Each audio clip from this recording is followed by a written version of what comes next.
one time Sid said, you can't talk about the principles except with metaphors. So we use so many different metaphors, and even our words become metaphors to try and point toward what lies beyond the personal mind. So it can never be, the personal mind can't grasp what lies beyond it. The intellect can't acquire any information that will help it realize what Sid Banks called understanding. You can't get understand. It's a knowing that's there when our intellect isn't. It's like when you're riding a bicycle, it has nothing to do with an intellectual understanding. When you fall out of your intellect, all of a sudden you go, oh, I know how to balance. You may never be able to explain it, but that's the fun part of this, is that we have an experience of another world that's so beautiful. It's so ordinary. It embraces all of our humanity, right? And it's so hard to find words for it that we use stories and metaphors. And so put on your metaphor cap. Okay. We start off, it's the night before Christmas. Night is often used as a symbol of the unknown. So before we get to the gift giving, we have to go into the unknown, the night before Christmas. So join me. Just step into the unknown, as Sid would say. Okay, the night before Christmas. 'Twas the night before Christmas when all through the house, often, house is used as a metaphor for the physical human being. We've got an attic, we got a living room, we got the den, we got the basement. Okay, listen to this. This is so cool. When all through the house, not a creature was stirring, not even a mouse. Do you know that state of mind? There isn't any stirrings in your personal mind. Silent night, stillness, all is calm, all is bright. Metaphors for freedom from concepts. As Sid would say, our personal mind has to go to sleep and then divine mind wakes up, reveals to us the secrets of life, what forgiveness really is, what gratitude is, what love is. The stockings were hung by the chimney with care. Stocking, it's open, receptive, waiting. We're in the night, we're in the stillness, we're in the quiet, not a creature is stirring, wide open, waiting for the gifting of the universe. Hung with care. See, already it's invoking deeper feeling, in hopes that St. Nicholas soon would be there. The children were nestled. St. Nicholas, wisdom, love, generosity of spirit. At Christmas time, I tend to think of it as generosity of spirit, the spirit that generously gives everything that's created in all the universes. It just keeps giving. It's the gift that keeps on giving. Right? This is the true spirit of life that is our true nature. The children were all nestled all snug in their beds. We have a lot of little noisy, rebellious 2-year-olds, and While visions of sugar plums danced in their head. Okay, sweet. It's so sweet. Isn't it sweet when you fall asleep into that peaceful, quiet place? Isn't it sweet? Oh, it's just this wide openness.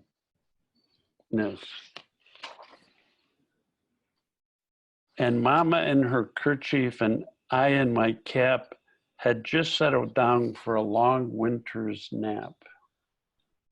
I've used the metaphor of when our personal mind falls asleep or falling away from our intellect. It's a metaphor. It either works for you, it doesn't. It's one of my favorite, but if it doesn't work for you, don't even worry about it. They're just metaphors. When out on the lawn, there arose such a clatter. There's something new, unexpected, surprising coming into the stillness and the unknown. I sprang from my bed to see what was the matter. Of course, that's ego's response. What's the matter? What's the matter? We're back.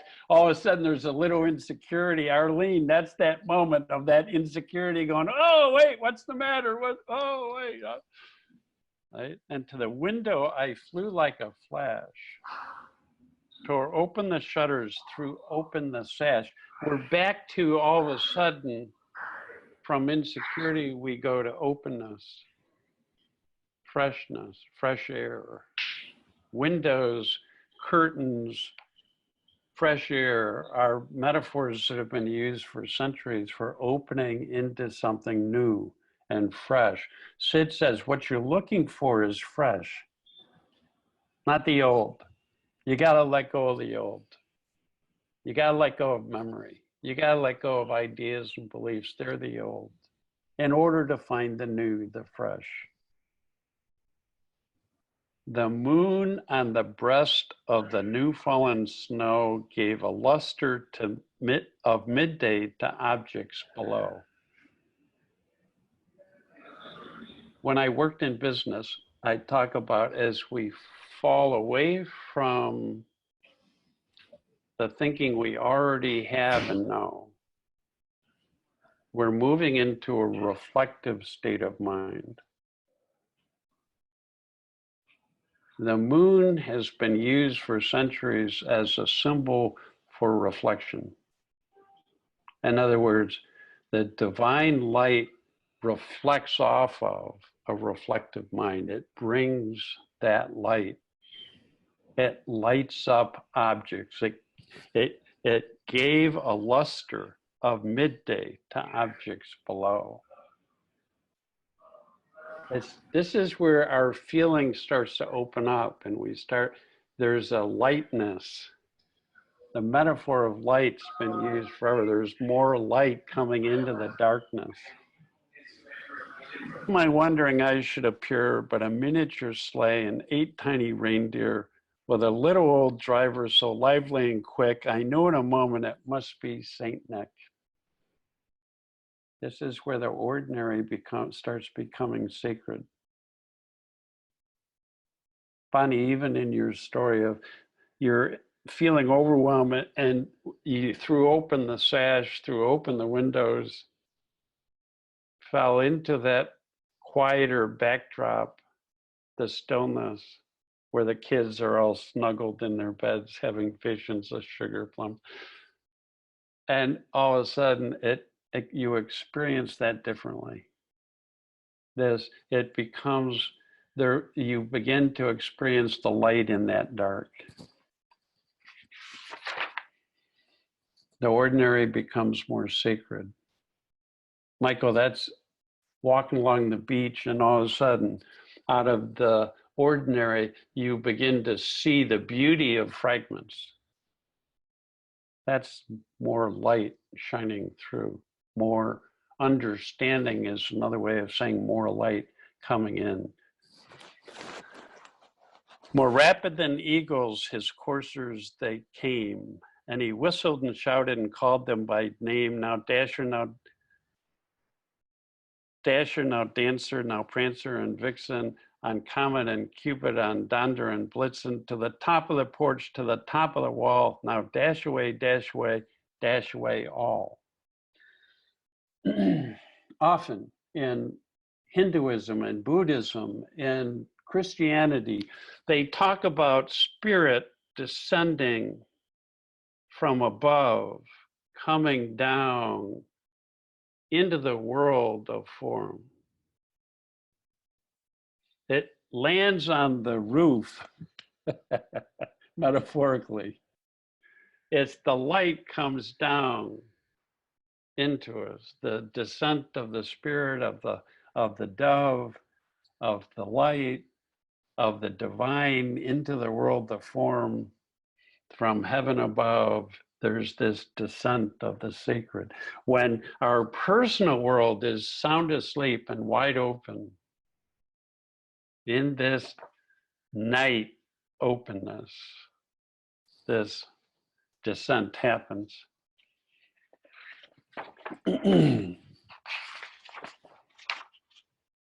As dry leaves that before the wild hurricane fly, when they meet with an obstacle, mount to the sky. Isn't that a beautiful metaphor? It was in American Beauty, the movie. The leaves blowing along and then hitting something and then rushing up, ascending. Now the paradox is when it feels like the light descends into us, we start feeling lighter. We start lightening up. We start feeling more like we're flying. Sometimes when my head gets really clear, I just feel like I'm floating. I'm lightening up. Right? I'm not so deadly serious. Lightening up. The rising up from within of beautiful feeling. So up to the housetop, the coursers, they flew with a sleigh full of toys and St. Nicholas too. Here comes the gifts. This is exciting. When ego is out of the way, the gift giving starts. And then in a twinkling, I heard on the roof the prancing and pawing of each little hoof. There's this almost like buzzing of excitement, the expectation. They say physiologically, even before you have an insight, you know it. There's a different kind of buzz that happens, a different kind of knowing.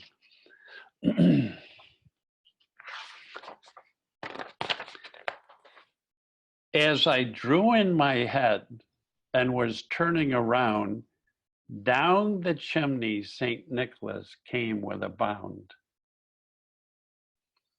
Okay, when our minds are open, this descent of spirit happens.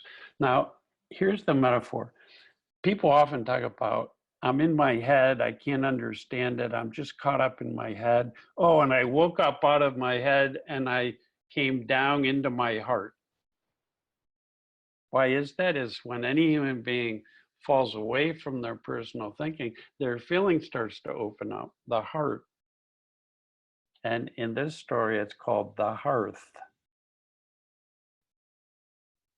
The place in the house where the fire is built. The warmth. The love, the light. As I drew in my head and was turning around, down the chimney, St. Nicholas came with a bound. There's a bounciness. I watch kids when they get out of their heads. I was watching a little kid the other day, and they were just bouncing around the basketball court. You could see they were just having so much fun, but they were just literally were bouncing. Nine-year-old little girl. It was wonderful. He was dressed all in fur from his head to his foot, warmth, comfort, not we're evoking comfort food, mashed potatoes, warmth, I don't know. From his head to his foot, and his clothes were all tarnished with ashes and soot. See, it doesn't deny our humanity. It transforms it. It opens it. It surprises us. A bundle of toys he had flung on his back, and he looked like a peddler just opening his pack.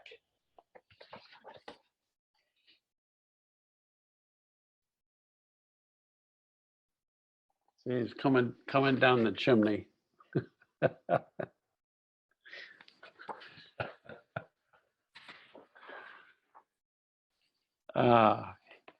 Now, listen to the description of innate health. Ready for this? This is the description of innate health. His eyes, how they twinkled.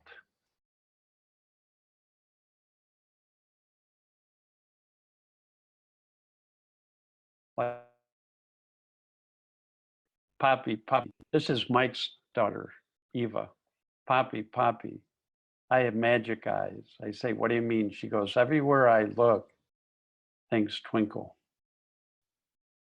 All right? That's when all of our judgments and personal thinking gets out of the way, we start seeing beauty. We just, literally, you can see this in people's eyes. Eyes are the windows to the soul. His eyes, how they twinkled. His dimples, how merry. His cheeks were like roses, his nose like a cherry. Oh, I could go into roses and Sufism and the roses used for the metaphor of the self, true self, always fragrant and blossoming. Right? His droll little mouth was drawn up like a bow. Okay, now we have a smile, the inner smile. They talk about that in Taoism. Right? That when we fall out of our head, it feels like there's a smile in our chest. Right? So now we've got the smile. We're starting to lighten up. And the beard on his chin was as white as the snow. It's what's white is a symbol for purity, pure thought, pure consciousness, pure mind. The stump of a pipe he held tight in his teeth, and the smoke it encircled his head like a wreath. All right. In Christian symbolism, they'll put the light of higher consciousness as a circle of light, a wreath, a halo. The circle, a symbol of feeling no separation, of feeling connection, of feeling wholeness. The circle and around the head circle have been around forever. Light coming out of one's eyes and one's head.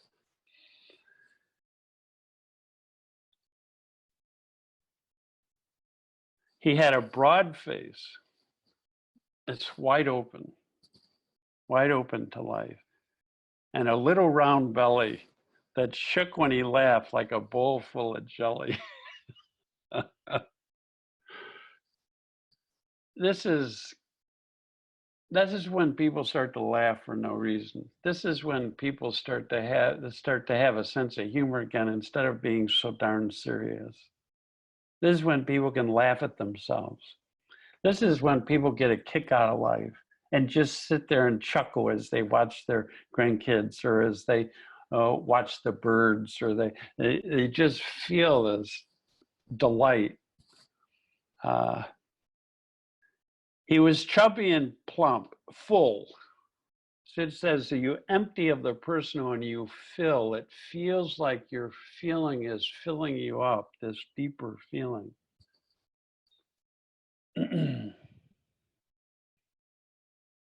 He was chubby and plump, a right jolly old elf, and I laughed when I saw him in spite of myself. There's the in spite of myself, Bonnie, that you were talking about. A wink of his eye and a twist of his head soon gave me to know I had nothing to dread. Right? This is when people feel safe, secure, confident. A deeper trust in life is experienced in that space. He spoke not a word. Sid says, you're looking for silence and a feeling. He spoke not a word, but went straight to his work. That's beautiful. Wisdom, in that silence and feeling, wisdom does the work for us. Went straight to work and filled all the stockings, then turned with a jerk. All right? This is the filling again, infilling of spirit, filling with good feeling, overflowing, out the top. They're metaphors. And laying his finger aside of his nose and giving a nod up the chimney, he rose. Now there's, I think this is a metaphor, a pun. Now there's knowing, nosing. It's sort of like you get in a feeling, you just know what to do, how to be. It's just instinctual. It's, oh, now I see. Now I see. Now I know. Now I get it. Now this makes sense. And with that, there's further rising up is that wisdom now in that feeling. Sid says wisdom is always found in this deeper feeling that's opening. There's an intelligence in it. There's information in that feeling that lifts your spirits and helps you know what to do. So now he sprang to his sleigh and to his team gave a whistle, and away they all flew like the down of a thistle. This white fluffy thing you release into the wind, and it just, again, this floating, soaring, lifting experience that people have. And away they all flew like the down of a thistle, but I heard him exclaim as he drove out of sight, happy Christmas to all, and to all a good night. In other words, when we fill with that spirit and are lifted and filled with that feeling of aliveness and connection, we have incredible compassion for people who are suffering, so we wish them well. We want the best for everybody. It's flying above the world, wishing the best for the world. Unconditional, extending unconditional love to everybody in the world. Right? That's how this ends. This is how this story that ends. It starts with night and then quiet, sleep, waking up, right? Waking up, they wake up, run to the window, throw it open, more openness, and then this descent of spirit into the hearth, this warmth and kindness and love and laughter and giving unconditionally of gifts of light, and then rising up even more and extending well-being to all human beings.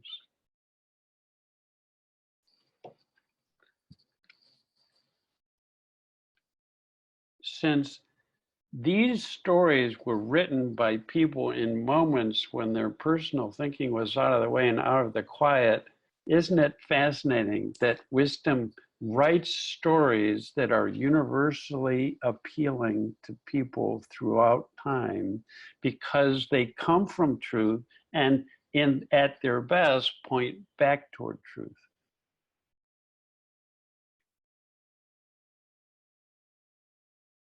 So I thought since this was the holidays, this might be something fun to do.